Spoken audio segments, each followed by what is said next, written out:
Well, if you're looking for a unique plant that takes a lot of water and is a lot of fun to say, this is the one for you. Let's talk about Alternanthera.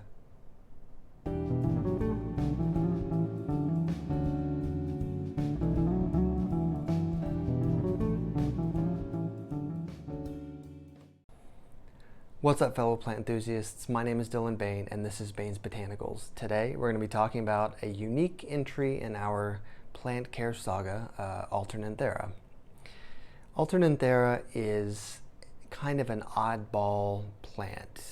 Here is the taxonomy information for it.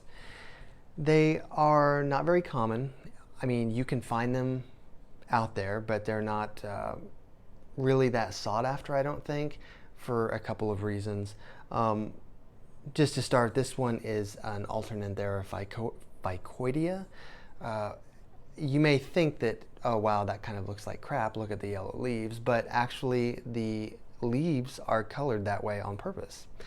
There was also, when I got it, a pink leaf at the bottom, which has since withered away, but this actually does need water.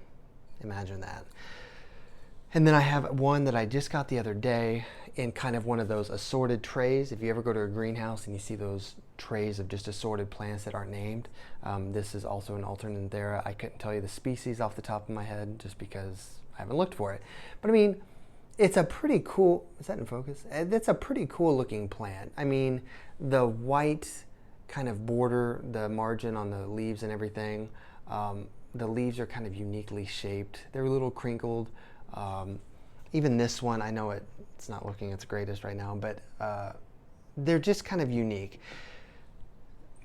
Now, to get into the care, there's not a lot of information on these plants, but from what I've seen in my experience, they don't mind some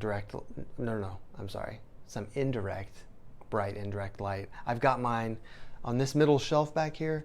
That's where I've got this one sitting, and it hasn't scorched or burned or anything like that. It actually does really well when I water it, which we're getting to.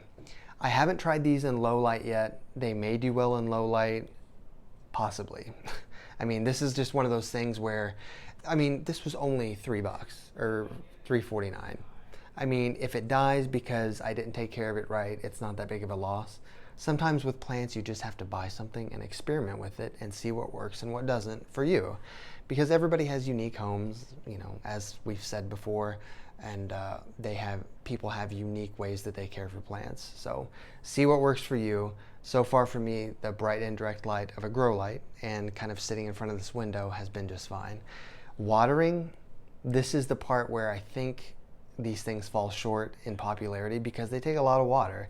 I mean, I've got this one in this, I probably should have put it in a plastic pod just because it dries out really quick, but they wilt pretty easily. Like, I think that they probably grow in a wetter area, and they just, yeah, they'll wilt. Even this one is doing okay right now, but there's a couple leaves that are starting to droop a little bit.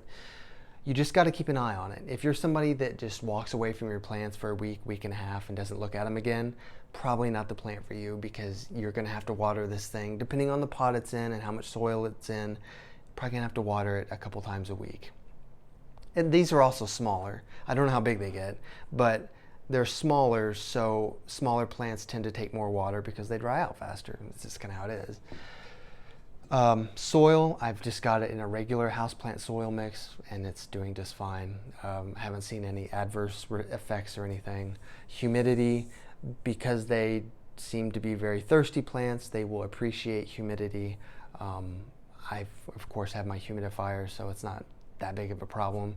But I also have this particular one on a pebble tray just to kind of augment the humidity a little bit. Fertilizing, I've been doing bi-weekly, and it's been fine. Diluted, of course. I mean, that's probably something we haven't talked about fertilizer yet, but if you're using like store-bought fertilizer that's not organic, you want to dilute it a little bit. I usually do like half strength. So if it says it takes, let's say, 2 teaspoons or something per gallon, I'll do like 1 teaspoon. I don't remember what my measurements are, but other than that, if you just want something that you have to kind of take care of a little bit more, that's kind of unique, maybe you don't see in a lot of other people's houses, this is a cool plant. I mean, and Alternanthera, How fun is that to say? It's one of, to be honest with you, the only reason I got this first plant is because of the name. I mean, they're cool, don't get me wrong, but once I saw it was Alternanthera, I'm like, oh my God, I have to get this so that I can tell people what it is. I think that's it. I'm gonna get some more plant videos made for you guys. Hope you're enjoying this content. Let me know if anybody has these, if you have a different one, or what your experience is with it. I'd love to hear it, and I do love interacting with you guys. So thank you for supporting me and for being here and everything. And until I see you again, we'll just talk then. All right, thank you.